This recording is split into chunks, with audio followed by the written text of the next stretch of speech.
Aloysio, nós aqui novamente para mais um Papo Direto, dessa vez sobre um assunto que eu tenho certeza que vai bombar e você vai poder nos elucidar. Maçonaria. Fala para nós, o que você vai... Que bicho é esse? O que é isso? Que bicho é esse? Tanta coisa que se ouve a esse respeito, quero ouvir sem ser bobagem. Bom, vamos falar então da maçonaria histórica, não é? É difícil precisar exatamente quando começou essa maçonaria como nós a conhecemos, não é? Um clube de cavalheiros que tem toda uma ritualística e que na definição inglesa, na definição tradicional, é um sistema peculiar de moralidade ilustrado por símbolos e velado por alegorias. Mas disse que a maçonaria, que nós conhecemos hoje, que é chamada de maçonaria especulativa, deriva da maçonaria operativa. O que é isso? Eram as corporações de ofício medievais, que eram agrupamentos de trabalhadores das mais diversas áreas, e uma das mais importantes, das mais ricas, das mais celebradas, era justamente a corporação de ofício dos pedreiros. Porque imaginemos Idade Média, mosteiros sendo construídos, castelos, fortes, igrejas, e era um conhecimento considerado secreto porque ele valia muito. Então, como, por exemplo, construir um arco gótico sem uma coluna no meio, sem que esse arco caísse? Isso era um segredo que valia muito dinheiro. E era a única classe naquela época que realmente podia se movimentar.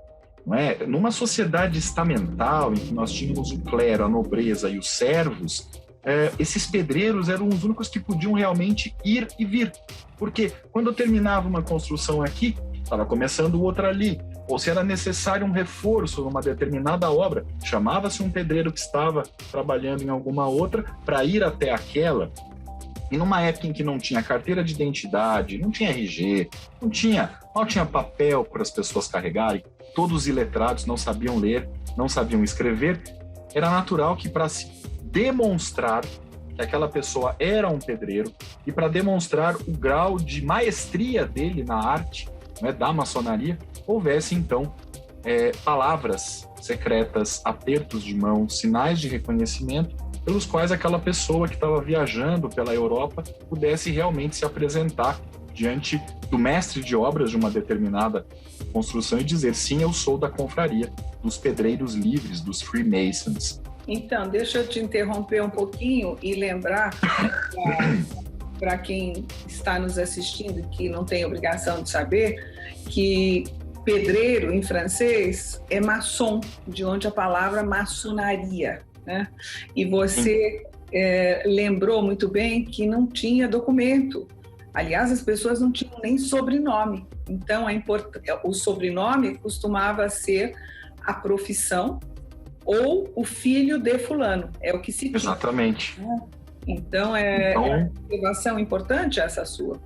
E a gente começa então a entender que havia um valor real, uma utilidade prática para sinais secretos, para apertos de mão e para palavras secretas, que realmente comprovassem que aquela pessoa fazia parte da corporação de ofício dos pedreiros. Com o passar do tempo, a maçonaria operativa ela vai derivando para a maçonaria especulativa, não é? Depois que a Idade Média já havia acabado, que a arte dos pedreiros já não era assim tão celebrada, alguns nobres começaram a se interessar, né, por essa associação que, de fato, usava símbolos da arte da construção para expressar princípios de ética e moralidade. Por exemplo, o esquadro era a demonstração simbólica da retidão pela qual o maçom pautava a sua vida.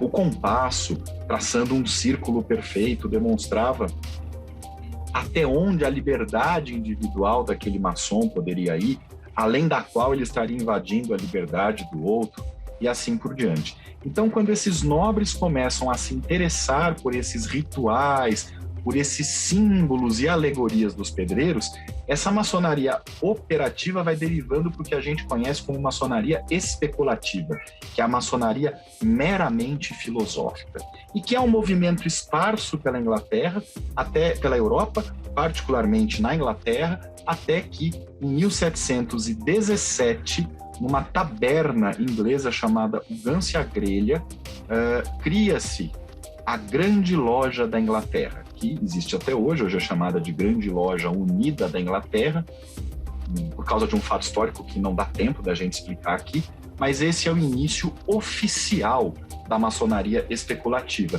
Tanto assim que até hoje, para se saber se uma determinada organização é mesmo maçônica ou não, é reconhecida como maçonaria regular, basta consultar os anais da Grande Loja Unida da Inglaterra, que é como se fosse assim um Vaticano maçônico.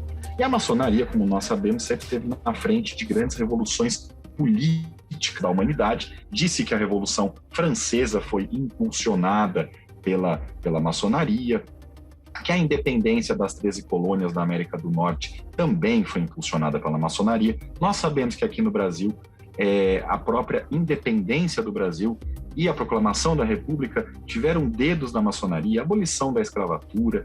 E nós podemos citar no mundo e no Brasil maçons de grande renome. Por exemplo, entre os literatos e filósofos, nós temos Voltaire, nós temos Goethe. Entre os músicos, Beethoven, Mozart. Entre os grandes líderes, gênios da política, Napoleão e Garibaldi, Lord Byron, Victor Hugo. E aqui no Brasil, nós sabemos mais, não é? Todos os grandes expoentes da nossa terra, Dom Pedro I, José Bonifácio, os primeiros. Dom Pedro I foi grão-mestre da maçonaria no Brasil, o Duque de Caxias, o Marechal Deodoro da Fonseca, Floriano Peixoto, Prudente de Moraes, Campos Salles, Washington Luiz e também o Rui Barbosa.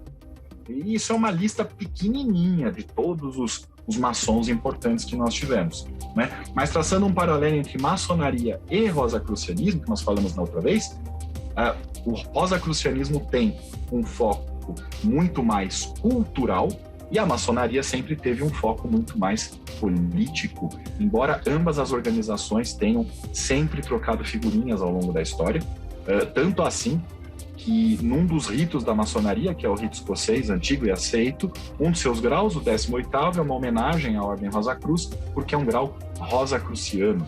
E há inclusive quem diga que a maçonaria hoje, que é dividida em 3 graus, aprendiz, companheiro e mestre, que ela, que originalmente tinha apenas 2 graus, aprendiz e companheiro, teve incorporado dentro dela, no século XVIII, o grau de mestre maçom por um Rosa Cruz chamado Elias Ashmole.